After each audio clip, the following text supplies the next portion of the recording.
And welcome back to Love Kills, the assassination of Kurt Cobain by the one and only Hank Harrison, Courtney Love's father.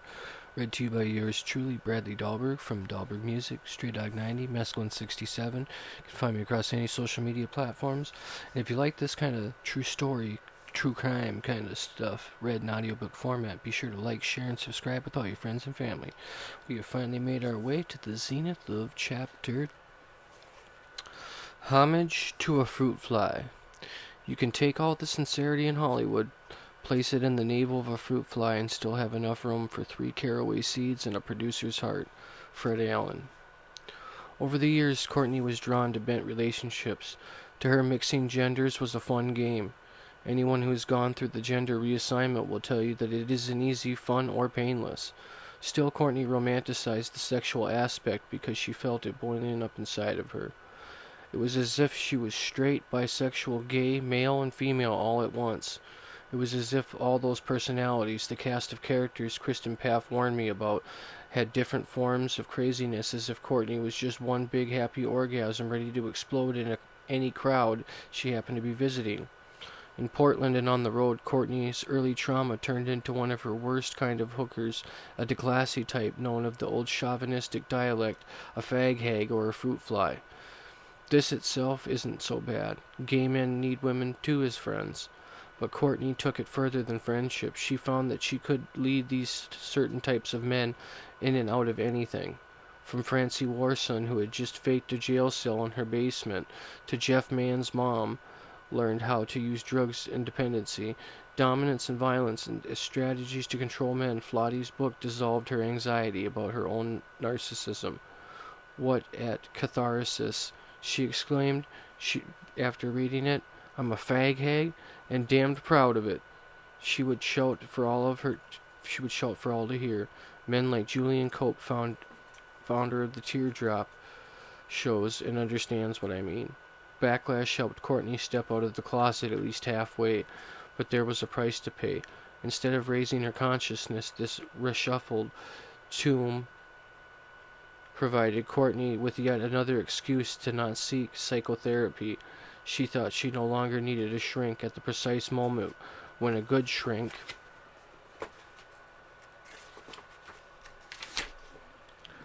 would have done her the most good. When, you may ask, is a good time to start looking for empathetic shrink? Right about the time you see yourself blaming everybody else for your problems. Right about the time your old man kills himself, or did he? If he was assassinated, the last thing the assassin would want to do is see a shrink. The backlash thing ended in late 1994, long after Kurt died. That's when all of the mention of the Cobain as a good guy became taboo. If she loved the guy, why did she try to make him look so bad? Courtney couldn't understand why Nirvana fans didn't roll over for Hole like a bridge loan in a mortgage deal.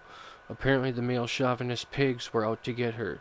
The delusion was, it bears repeating, traceable to me and all the rock stars like Roz, who put her down in her skag-fogged delirium between euphoria and the vomiting and the exotic pain of the colonies.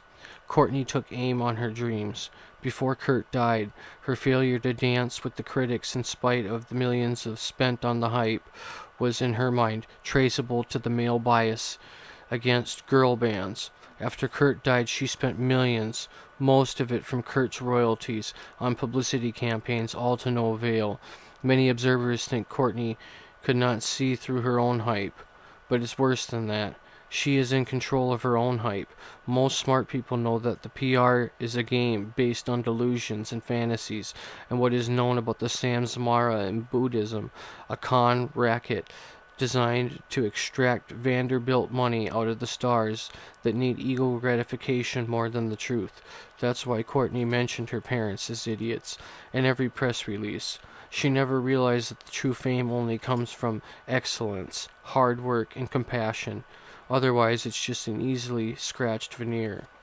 The public relations scam sets the star up and the brand name, like a soap and cigarettes. The public tries this product. If they like it, they come back, they try it again. If they don't like it, no matter what the PR agency does, they keep the account. The public isn't going to buy it. Just ask the guy who put the little orange drops inside the soda pop known as Orbits. The public saw through it, and nobody wanted to spend good money on an edible lava lamp. Courtney went to the same route. No matter how good she was, her negative fender dents couldn't hold enough Bondo. To soothe her hurt feelings in the dwindled bank accounts, Courtney went on about the girl rocker business in general. Look what happened to the Lunachicks. Babes in Toyland and Bikini Kill. She would say men caused their downfall. Then she would toss a dart at David Geffen and the tycoon producers. In the interviews in Rolling Stone, she said men boycotted Foxcore CDs, and men refused to go out to see Foxcore bands. But more importantly, she focused in the lesbian bands, calling them Foxcore. L7 made it by being as gross as possible, flinging tampons into the crowd in Bristol, England, and bashing men. So why not make that part of the whole act? I could never understand how she could call L7 Foxcore, but that's my point. Nothing really makes sense when Courtney blabs to the press. It just sounds hip. Yes, that's it. Male bashing. That will be the new stage sport. By early 1995, Courtney was kicking men in the groin as regularly as her lawyers would permit. In 2004, she was still up to her old tricks and made sure it hit a dude on the head. She drew blood. It wasn't an accident. Auspiciously, the victim was a woman who not only looked like a dude, Courtney's housekeeper from Oregon, who would only talk to me if she remained nameless, saw a different picture for her. Courtney's violence wasn't an act. Not only did she smash her female contemporaries, she battered all of her husbands and boyfriends and frightened the crap out of her employees. This was the violent transference, was a part of a sick obsession. She keeps it pumping straight to my heart, which is a Nirvana line for the song Aneurysm. Now we know what she meant. It helps, theatrically speaking, for the term dehumanization process. If the target is addicted or displays a homely characteristic, a potbelly, a wart, taped up, glasses, zits, big feet, or some other anomaly, the fact that she also acted like a drunken bully much of the time, both before and after Kurt died, was rarely mentioned in the court or in the press. And anybody who would design to criticize her over overt hostility would be harshly condemned by her PR team. After all, what are the flak writers for if not to cover up the aberrant behavior? The only time Courtney deformed persona, the witch equals slut girl, was observable for clinically viable length of time came when she appeared in the October 1995 on Court TV in Florida. Therefore, while on trial for male bashing, Courtney displayed her typical dysfunctional body language, spritzing the district attorney, deriding the opposing counsel, mugging for the cameras, rolling her eyes, flirting with lipstick, lady judge.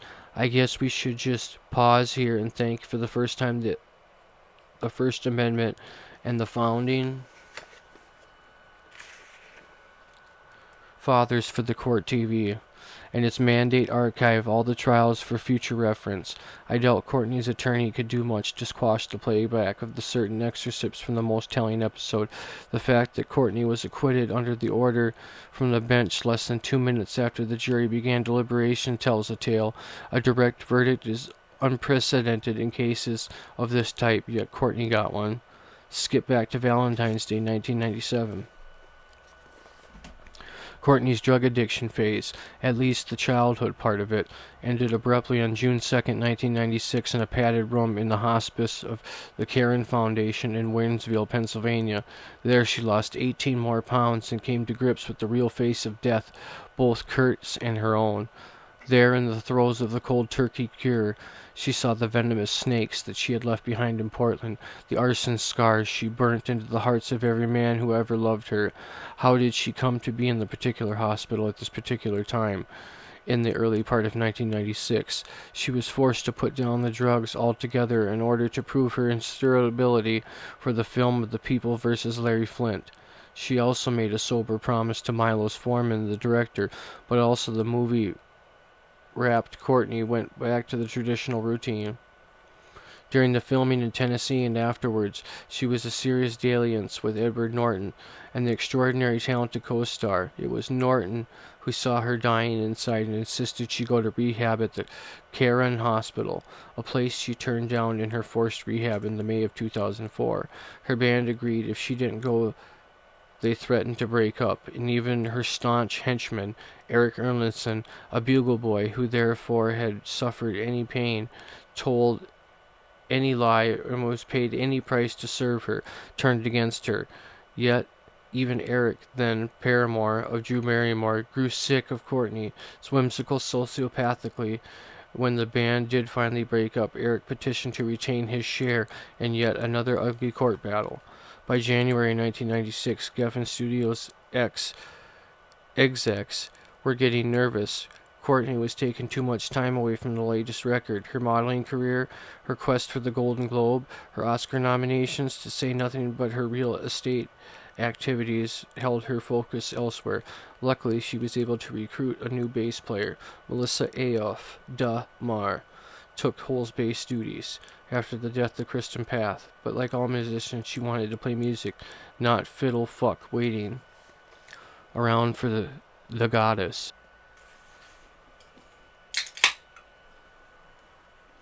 Excuse me here. Fiddle fucking around for the goddess. In Montreal and New York, Courtney's band continued to mutiny. Would Eric take Hole on the road without Courtney? Eric was recruiting a new singer. The only thing thwarted the mutiny was the unhappy fact Melissa's father, famed Montreal raconteur Nick Off Du Mar, was dying of cancer.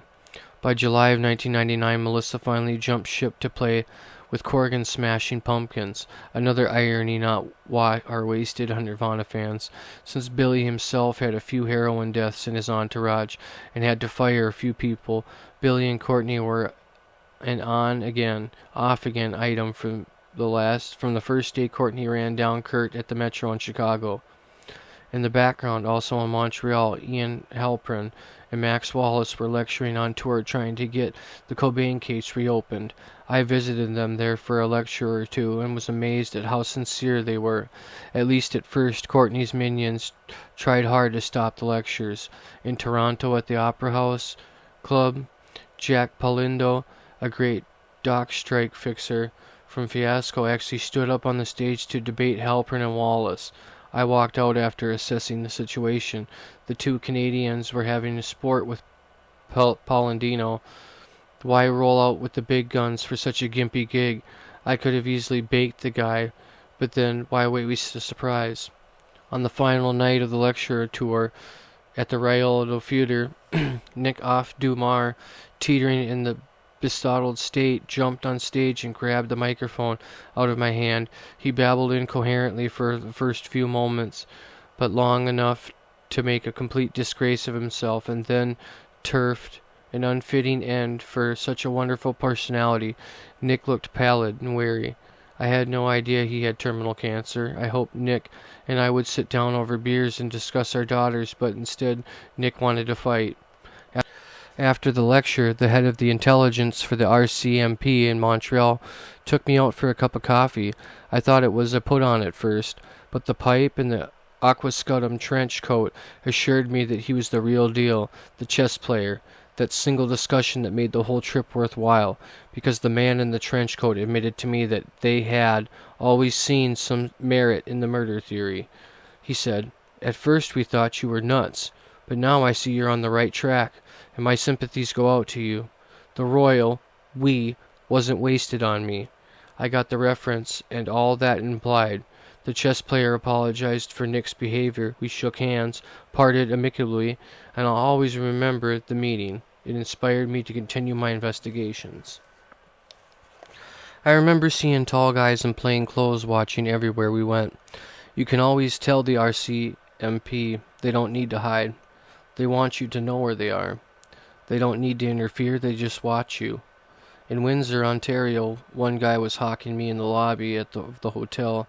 I just told him I was going next door to do my laundry and nodded to him when I came back. He smiled knowingly.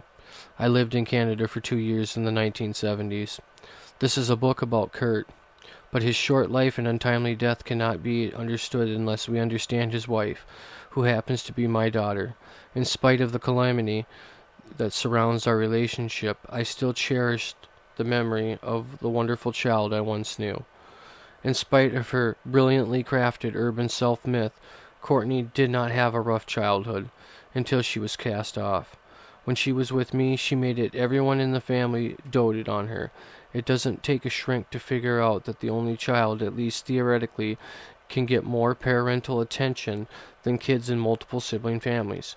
Okay, so we spoiled her. At some point, you all need to know is that Courtney was hidden away from me. After 1970, most of the people, when they see the entire case laid out, find it tragic. The truth is that I never was a bum. I always had a nice place to live, 2 cars, at least 1 motorcycle up and running, and I've always worked and had money, and I could have provided for her. I've always thought of myself as a rich beatnik, and could have provided for her in any which way I needed. I was also a minor member of the Royal San Francisco Catiste. I wanted Courtney back, at least to visit, but no soap. I found out later that her mother told her I was dead. This was a cruel strategy. Everyone in my family was happy just to be around her. When she was a toddler, I let her run around in San Francisco State University free as a bird, with me watching, of course.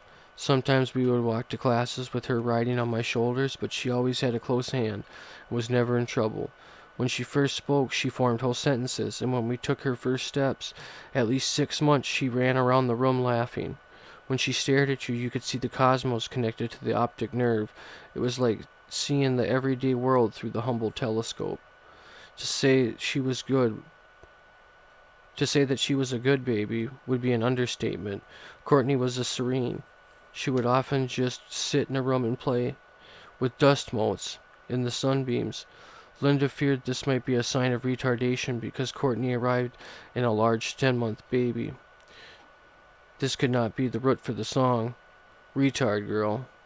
I tried to assure my wife that a fat baby is a healthy baby. In truth, I knew Courtney was gifted from almost the first days, and as a bonus, she didn't cry or fuss like other kids. Courtney only started to act badly around in 1971, when her mother ran off to New Zealand with her 3rd husband.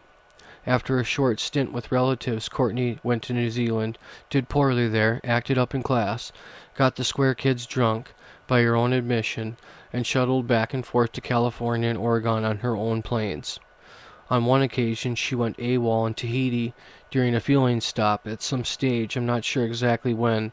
She went and spent some months on a huge fruit ranch in Delano, California, with her godmother, Delnan Windblade DeMarco. By the way, Delnan's husband was one of the biggest anti-Chavez ranchers in the Central Valley, and Courtney got bored with grapes and started to act up. She didn't care much about the boycott that went on for 5 years. The hot, fertile fields of Fresno didn't do much for her adventurous spirit. Or so Delno shuttled her back to Oregon, where she was placed in foster care and supervised by Linda's weird shrink friend Richard Farr. The guy, according to Courtney, broke up Linda's second marriage. She told me Dr. Farr molested her, and I doubt this, because she once told me Frank Rodriguez molested her, and I know that was bull poop, because she told everybody what he or she wanted to hear. She thought I wanted to hear bad things about Frank. I didn't. I have always known Frank to be an honest and responsible school teacher and a good father. The only thing he ever did was stole and used PDRs from a hospital trash, and you can hardly call that stealing. I didn't give her any form of dope.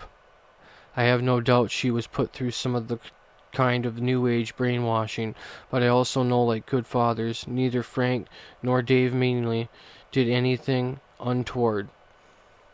Farr, I wonder about, but Frank and Dave were just vexed by my kid. I understood her, and only barely from a distance. Frank didn't understand her deeper levels, because there was no precedent for her giftedness. In those days she had a high IQ and a photographic memory, and Frank was grading on the class curve. I'd like to be clear, none of Courtney's accusations check out. I did not give her LSD. Frank did not molest her. Dave Minley did everything he could for her. We all loved her, and I know Dave Menley did a fair job. My Grateful Dead gossip net was always spread far and wide, and Dave Verge in the New Zealand gave me the full report. Likewise, Kurt and her other boyfriends did not abuse her. See the polygraph results online at www.hankharrison.com. Give me a second to flip the page here. It's got 1, 2, 3, 4, 5 pages left of this chapter. Whoop-dee. By all accounts, Dr. Farr's character is that his real name tried to brainwash my kid. He gave her Tuinal, Seconal, and other hypnotic downers. Moreover, he used marginal techniques on her. The rebirthing process was all the rage for some time, but giving an 11-year-old girl brain mud doesn't cut it in the ethics department. I didn't give her any form of dope. The polygraph tests I took and passed can be found online. I have no doubt she was put on some kind of New Age mind crap.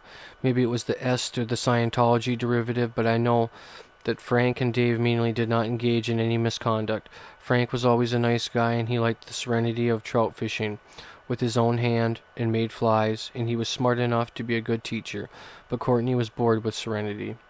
The early 1970s proved to be full of flaky therapeutic modalities.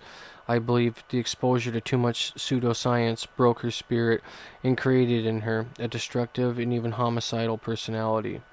Under Farr's aegis, Courtney moved in and out of the role-playing mass as often as she moved in and out of the foster homes. In one case, she lived for a while in Sacramento suburbs, very dingy, dross, and again felt totally abandoned. That's where she lost her goldfish and almost had a nervous breakdown.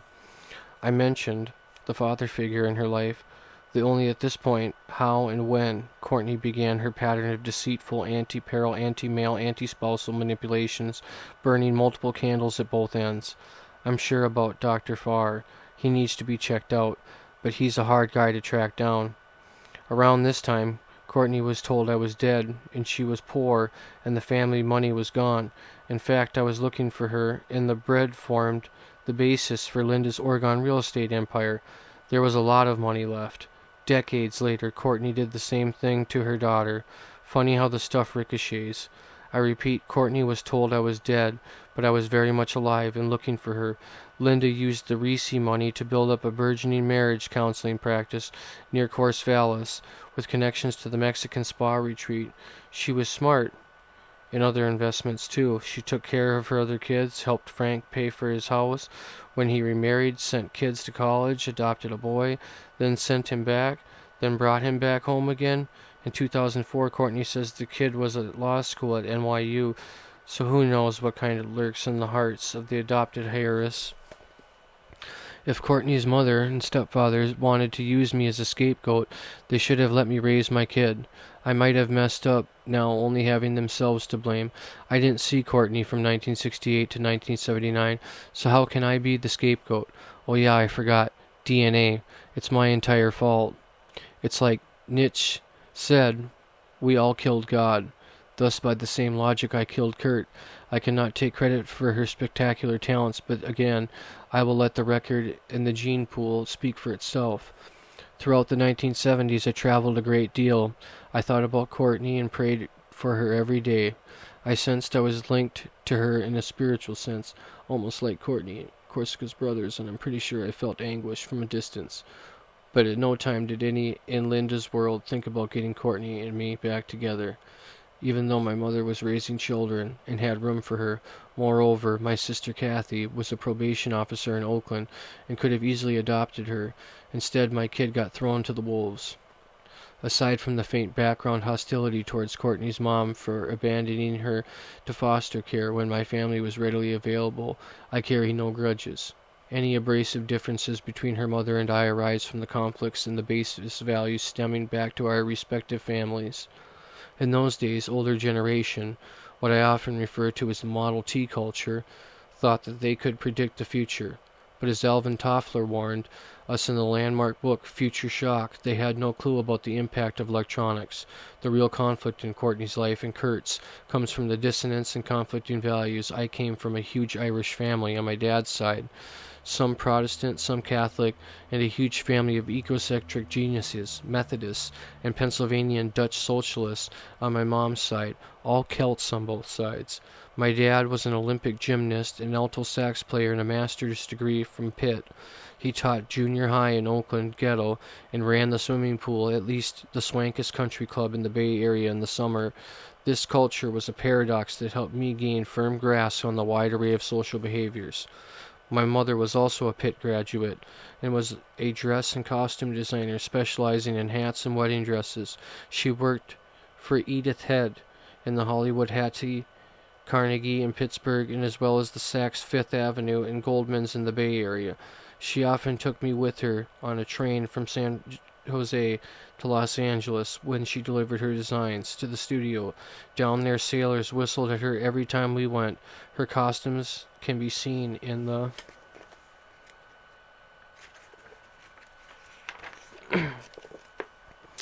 The Court Jester, starring Danny Kaye, and a number of Linda Darnell movies, especially The Big Hats.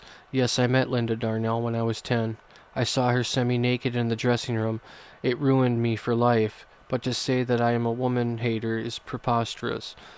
Women raised me, and in my adult life, women tutored me. Professor Audrey Baum of San Francisco State taught me scientific method and experimental design. Phyllis Di Bunkenkorn, the wife of the famous painter Richard D. Bunkenkorn, was my shrink for almost a year after Linda and I broke up. Later, Dame Frances Yates in London taught me about the vision quest in literature and archaeology. In 1975, Den Haag, I lived with, platonically, Diane van Dienberg, one of the greatest symbolic painters on earth. Just Google any of them. As a child, I hung with the girls on the playground. I preferred jacks and hopscotch to dodgeball and soccer. The girl games were far more mentally stimulating. My dad thought I was queer, but it turns out he was queer. Strange, eh? I won a spelling bee because the girls taunted me to enter. I was always fascinated by anything difficult. Jacks and hopscotch are harder than they look. I regret never having progressed past 5Zs. Although I was born in Monterey, California, the folks swept me away to Pennsylvania every chance they got. We went by train, plane, and car. As a kid, I was extraordinarily smart and athletic. At age 8, I broke the local Boy Scout backstroke record, and I was still a Cub Scout. In 1949, my dad trotted me back to the ancestral home in Pittsburgh at the TWA Connie. I guess he wanted to make a man out of me and show me off. More ego-tripping he was, very proud of his little Ubermensch. Almost as if I was a product of some Lebensborn project, lurking back in his head, something he dreamt about since he was a silver medal in the 1936 Olympics in Berlin. In Pittsburgh, thus far as I can remember, and I have a very vivid memories, I was influenced by my cousins, who were also babysitters and nannies. The Delancey sisters were also going through their Bobby Sox phase at the time. They introduced me to the ethnic music at every possible opportunity. Dolores, Elaine, Dolly would dance with me, and my cousin Harry George. The contest to see who would teach us the latest Cab Calloway or Lynell Hampton tune, Hey Ba-Ba-Ba-Bee-Bop, was a big hit in 1946. This was, at best I can recall, my first exposure to the hipness. Whereas my dad's family could be described as pig in the parlor, my mother's family was the Cooks, were far more lace curtain. They hailed from just above the high steps. East Liberty was a nice neighborhood in those days. Grandpa John Dog, a.k.a. Henry D., owned a Clover grocery store in East Liberty during the Depression. Unfortunately, he gave everything away on a credit until the store bellied up. He joined the railroad union and wound up piloting steam engines on the Penn line. My dad definitely married up, and the contrasts were almost bizarre. The Cooks were a very egalitarian group, and just like a wolf pack, The whole thing ran on a matriarchal system with the male figurehead at the top, and everybody had talent. Aunt Laura sang soprano solos and whistled in church. Aunt Marcy played piano, and Uncle Paul taught himself the machinist trade before he joined the Merchant Marines. Both families spoiled me because I was the only grandchild on either side. I had more fun playing in the rain spouts with the Dross Brunton crowd, but the East Liberty bunch were more serious, tighter knit, and because of the Pennsylvania Dutch substrate, cooked better food, and in fact they had competitions about the shoe fly pie, the pantas, and the afluken kuchen, and everything had to be presented in cast iron and copper. They were Celts from the Shropshire and the Alsace-Lorraine, and it was drilled into my head that this gene pool came to America in the 17th century via Havre de Grace, Maryland, before Elias Island was established as a transfer center. This connected to the Susquehanna River, where they settled into and around Lancaster. My mom's brother Paul Cook developed the talking baby doll for Mattel and named it Chatty Cathy after my sister. He taught me a lot about wit and wisdom. My mother's brother-in-law Chuck Tagg was a butcher by day and an absolute down gangsta at night. He used to go around the house saying, "All reet hep cats, where de action?" and "How's you doin', Jackson?" All terms he learned as a white Negro in his butcher shop on Wiley Avenue. Oh yeah, Chuck went through the Battle of the Bulge and froze one of his toes off. I remember him vividly when I first heard Lord Buckley's rap records. After we moved to Castro Valley and from the 6th grade on, I spent 2 weeks every year at summer school on University in California campus in a gifted enrichment program. I was taken on tours of the Cyclotron and the Bancroft libraries, and got an eyeful of what college life would be like. I was stunned. The downside was I had problems with other kids in my regular school because I was very bored. I was reading way beyond my age level, and my subject to at least a 5 IQ test between the ages of 8 and 16. I consistently tested 127. I am a proud Mensa reject, and I never been in love with the dumb woman. Courtney's mother, educational background, was the direct opposite of mine. I grew up in the suburban political school system. She was schooled by nuns. Both of us were campus big shots. Bear in mind, however, that Linda's adoptive parents were not educated past high school. Linda's biological father was an ophthalmic surgeon, we think, and her bio-mom was on a Pulitzer or two, but we did not know any of this. And when we met, neither brainiac grandparent on Linda's side had a direct influence on her. So when Courtney was a wee thing, I was an intellectual, and my family was far more educated. With the paradoxical family styles in mind, try to realize how painful it might be to lose your only child to a courtroom of bamboozle flaky psychiatrics. When Courtney was born, I thought I was going to be her father for the rest of my life. I thought that I would have lots of kids, and I wanted my kids. It never dawned on me that some rich, uneducated San Francisco family with an entirely different set of values would be able to darken my life forever. The same value of schism stuck Kurt and Courtney. Some of Courtney's problems was a result of some of Kurt's nightmares, which were formed similar to the conflict in family values. His roots in Aberdeen made him a natural reject, wealth and perfect choice as a proliferant leader. His grandfather, Leland Cobain, was still the shot caller for the Cobain clan in 2012, and he was speaking out about Kurt's mysterious death. Courtney's roots as fallen heiress to the Beatnik princess made her the perfect leader for the Riot Girls, although she was rejected the role because she was far more into coveting wealth than the Riot Girls. But Kurt took on so much, he took on Courtney. She wasn't simply a fallen heiress, she was a fallen angel. She was a product of the intense value clash between the beatnik Buddhist mystic raised in the burbs, me, and the lapsed Roman Catholic genius woman raised in the city. And that's the end of chapter 10. After our long adventure through that bad boy, we've made it to page 60. Don't forget to like, share, and subscribe if you like this kind of content. This is Love Kills the Assassination of Kurt Cobain, read by Bradley Dahlberg. Stay tuned for the next chapter.